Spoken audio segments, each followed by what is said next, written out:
અરબ સાગરમાંથી ફૂંકાતા પવનો હવે તીવ્ર અને મજબૂત બનતા જોવા મળ્યા છે। સાથે જ ચોમાસું પણ ધીમે ધીમે આગળ વધીને મુંબઈના વિસ્તારો સુધી પહોંચવા આવેલું જોવા મળ્યું છે, જેને જોતા બેંગલવીના કેટલાક વિસ્તારોની અંદર ભારે વરસાદ પડવાને લઈને આજે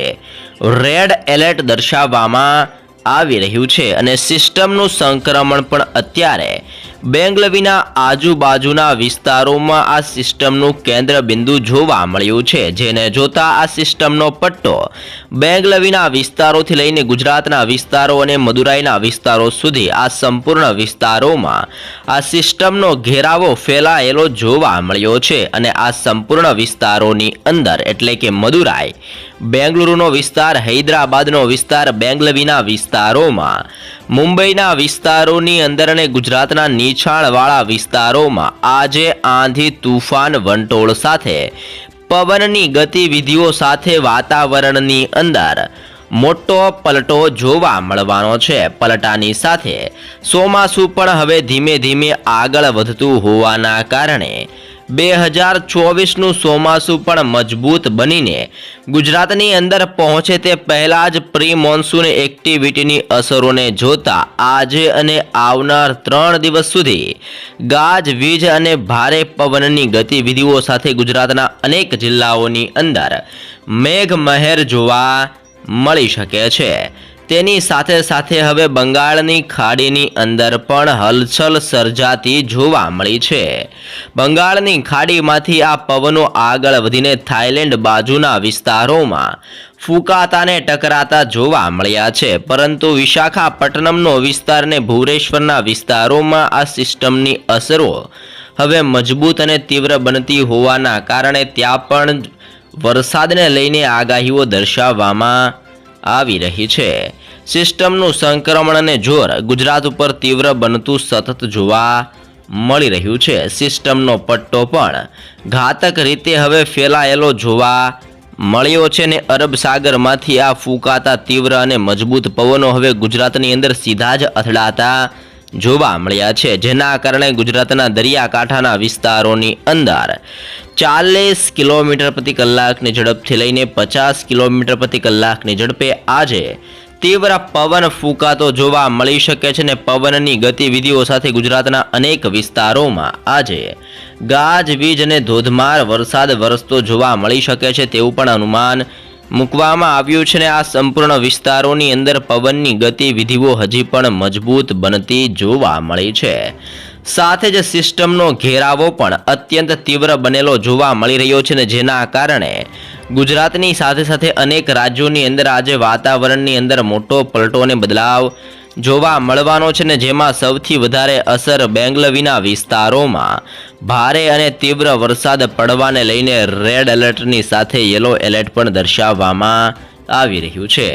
તો ગુજરાતની અંદર ચોમાસું ક્યારે પહોંચવાનું છે, વાવણી લાયક વરસાદ ક્યારે જોવા મળશે ને આ વર્ષે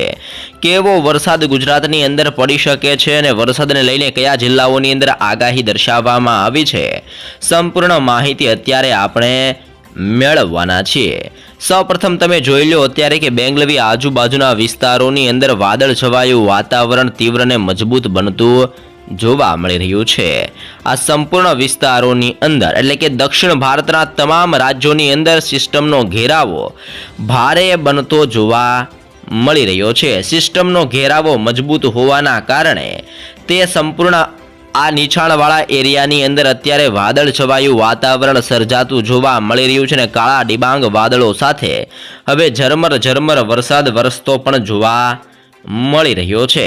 સાથે જ આજે ગુજરાતના વિસ્તારોની અંદર પણ આભ ફાટ્યું હોય તેવો માહોલ જોવા મળશે। અરબ સાગરમાંથી પવનો ગુજરાતને સીધા અથડાતા જોવા મળી રહ્યા છે ને જેના કારણે ગુજરાતના અનેક જિલ્લાઓની અંદર વાવાઝોડું આવ્યો હોય તેવો માહોલ જોવા મળશે ને દરિયાની અંદર પણ ઊંચા મોજા ઉછળી શકે છે। સાથે જ દરિયાકાંઠાના વિસ્તારોની અંદર આંધી, તૂફાન, વંટોળ સાથે ફરી એકવાર મેઘ પ્રલય જોવા મળી શકે છે તેવું પણ અનુમાન મૂકવામાં આવી રહ્યું છે। આગાહીને જોતા આજે સૌથી વધારે ગુજરાતની અંદર વરસાદ દક્ષિણ ગુજરાતની અંદર જોવા મળી શકે છે, કારણ કે સિસ્ટમનું જોર અને સિસ્ટમનું સૌથી વધારે દબાણ અત્યારે દક્ષિણ ગુજરાતના જિલ્લાઓની અંદર સર્જાઈ રહેલું જોવા મળી રહ્યું છે. દક્ષિણ ગુજરાતની અંદર આમોદનો વિસ્તાર, રાજપીપળાના વિસ્તારોની અંદર, ભરૂચના વિસ્તારોમાં, સુરતનો જિલ્લાઓની અંદર, વ્યારાનો વિસ્તાર, વલસાડ અને આહવાના વિસ્તારોની અંદર સિસ્ટમનું ભારે અને તીવ્ર દબાણની સાથે જોર વધતું જોવા મળી રહ્યું છે. સુરતના વિસ્તારો અને ભરૂચના વિસ્તારોમાં આજે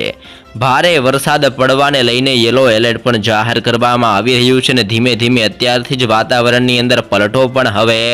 સુરતના વિસ્તારોની અંદર અને દક્ષિણ ગુજરાતના વિસ્તારોની અંદર અત્યારે પલટો નોંધાતો આ વિસ્તારોમાં જોવા મળ્યો છે. તો દક્ષિણ ગુજરાતની સાથે સાથે અડીને આવેલા સૌરાષ્ટ્રના અનેક વિસ્તારોની અંદર પણ હવે પલટો જોવા મળી રહ્યો છે, જેમાં સૌરાષ્ટ્રની અંદર આજે મહુવાનો વિસ્તાર, અલંગનો વિસ્તાર અને ભાવનગરના વિસ્તારોની અંદર પણ વાતાવરણની અંદર બદલો અને પલટાવ જોવા મળી શકે છે. સૌરાષ્ટ્રના આ વિસ્તારોની અંદર પણ વરસાદને લઈને યલો એલર્ટ જાહેર કરવામાં આવી રહ્યું છે. એ ઉપરાંત સૌરાષ્ટ્રના બીજા વિસ્તારો જેમ કે દેવભૂમિ દ્વારકાનો વિસ્તાર, જામનગરનો વિસ્તાર, જૂનાગઢ, ગીર સોમનાથનો વિસ્તાર, પોરબંદરના જિલ્લાઓની અંદર, સાથે જ મોરબી, સુરેન્દ્રનગર, બોટાદ અને રાજકોટના વિસ્તારોની અંદર પણ આજે તીવ્ર પવનની ગતિવિધિઓ સાથે સૌરાષ્ટ્રની અંદર ઝરમર વરસાદ વરસતો જોવા મળી શકે છે. સૌરાષ્ટ્રની અંદર અત્યારે ટેમ્પરેચર 30 ડિગ્રીથી લઈને 36 ડિગ્રી સેલ્સિયસ સુધીનું ટેમ્પરેચર પણ જોવા મળી રહ્યું છે. આમ ગરમીની અંદર આજે સૌરાષ્ટ્રની અંદર લોકોને રાહત મળી શકે છે અને ધીમી ધારે હળવો વરસાદ ગુજરાતની અંદર સૌરાષ્ટ્રના વિસ્તારોની અંદર વરસતો જોવા મળશે તેવું પણ અનુમાનને આગાહી દર્શાવવામાં આવી રહી છે. કચ્છના વાતાવરણની અંદર હવે વાદળ છવાયું વાતાવરણ સર્જાતું જોવા મળ્યું છે, જેમાં ખાવડ, ગાંધીધામનો વિસ્તાર અને નળિયાના વિસ્તારોની અંદર હવે તીવ્ર પવનની ગતિવિધિઓ અને મજબૂત હવાનું દબાણ બનતું જોવા મળી રહ્યું છે. કચ્છની અંદર પણ આજે સાંજ દરમિયાન વાતાવરણની અંદર મોટા પલટાની સાથે ધીમી ધારે વરસાદનું આગમન જોવા મળી શકે છે તેવી પણ આગાહી કચ્છ માટે દર્શાવવામાં આવી રહી છે. મધ્ય ગુજરાતના જિલ્લાઓની અંદર પણ સિસ્ટમ હવે આગળ વધીને અસરો દર્શાવતી જોવા મળી રહી છે અને જેને જોતા પણ આજે મધ્ય ગુજરાતના વિસ્તારોની અંદર પણ સિસ્ટમનું ધીમે ધીમે દબાણ અને ધીમે ધીમે જોર વધતું જોવા મળી રહ્યું છે, જેને જોતા અહેમદાબાદનો વિસ્તાર, આણંદ, વડોદરાના વિસ્તારોની અંદર, દાહોદનો વિસ્તાર, છોટા ઉદેપુરના વિસ્તારોની અંદર, મહીસાગરના વિસ્તારોની અંદર આજે મધ્ય ગુજરાતના તમામ વિસ્તારોની અંદર પલટા સાથે વરસાદ જોવા મળી શકે છે. ધોળકાનો વિસ્તાર, નડિયાદનો વિસ્તાર, ખેડબ્રહ્મા, લુણાવાડાના વિસ્તારોની અંદર, બોડેલીના વિસ્તારોની અંદર અને ગોધરાના વિસ્તારોની અંદર આજે વાદળ છવાયું વાતાવરણ જોવા મળી શકે છે અને આવી રીતના પવનો અત્યારે મધ્ય ગુજરાતના વિસ્તારોની અંદર પણ અસર કરતા જોવા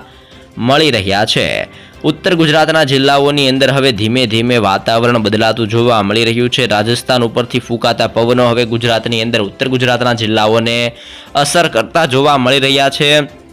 જેમાં બનાસકાંઠા, સાબરકાંઠા, અરવલ્લી, પાટણ, મહેસાણા અને ગાંધીનગરના વિસ્તારોની અંદર સિસ્ટમનું દબાણ અને જોર વધતું જોવા મળી રહ્યું છે, જેને જોતા આજે ફરી એકવાર પવનની ગતિવિધિઓ સાથે ગુજરાતની અંદર સિસ્ટમનું જોર વધતું જોવા મળી શકે છે અને સિસ્ટમના જોરના કારણે ગુજરાતની અંદર આજે ફરી એકવાર વાતાવરણની અંદર મોટો પલટો અને બદલાવ જોવા મળશે. આજે અને આવનાર 3 દિવસ સુધી હજી પણ ગુજરાતની અંદર આંધી, તુફાન, વંટોળ સાથે જેવી રીતે આભ ફાટ્યું હોય તેવો માહોલ ગુજરાતની અંદર જોવા મળી શકે છે. અરબ સાગરમાંથી ફૂંકાતા પવનો ગુજરાતની અંદર ટકરાતા હોવાના કારણે તીવ્ર પવનની ગતિવિધિઓ પણ ગુજરાતના દરિયાકાંઠાના વિસ્તારોની અંદર જોવા મળી શકે છે, જેને જોઈને ગુજરાતના અનેક વિસ્તારોની અંદર આજે આગાહી કરવામાં આવી છે અને જેમાં પણ ખાસ કરીને સૌરાષ્ટ્રના અમુક વિસ્તારોની અંદર, દક્ષિણ ગુજરાતના તમામ જિલ્લાઓની અંદર અને મધ્ય ગુજરાતના અમુક વિસ્તારોની અંદર પણ આજે સારા વરસાદને લઈને આગાહીને એલર્ટ દર્શાવવામાં આવી રહ્યું છે, જે તમે અત્યારે અહીંયા લાઈવ જોઈ શકો છો. સાથે જ ચોમાસાની જો વિગતો મિત્રો મેળવીએ તો ચોમાસું પણ હવે ધીમે ધીમે આગળ વધતું જોવા મળી રહ્યું છે. અત્યારે ચોમાસું બેંગલવી આજુબાજુના વિસ્તારોની અંદર તીવ્ર બનીને હવે આગળ વધતું જોવા મળી રહ્યું છે. ગુજરાતની અંદર પણ આ ચોમાસાની અસરો તીવ્ર બનતી જોવા મળી રહી છે. બેંગલવીની આજુબાજુના વિસ્તારોની અંદર સિસ્ટમનું સંક્રમણ સૌથી વધારે ફેલાયેલું જોવા મળ્યું છે. તમે જોઈ શકો છો કે આ વિસ્તારોની અંદર